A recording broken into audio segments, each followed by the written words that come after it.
Баршаңызға қайырлы күн достар, менің арнама қош келдіңіздер. Бүгін қарақат жидегінен өте дәмді, дәруменге толы, қайнатылмайтын тосап дайындаймыз. Сіздер де міндетті түрде жасап көріңіздер. Бізге қажетті ингредиенттер: 1 кг қарақат жидегі, 400 г шекер, 1 дана лимон. Алдымен лимонды орташа бөліктерге кесеміз. Ортасындағы сүйектерін алып тастаймыз.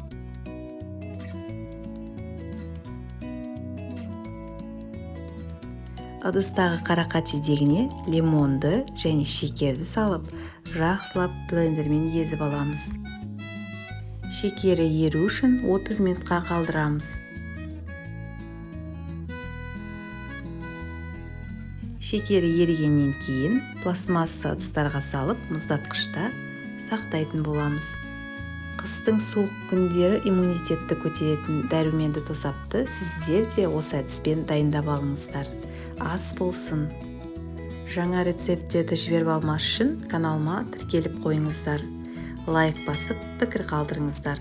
Келесі кездескенше.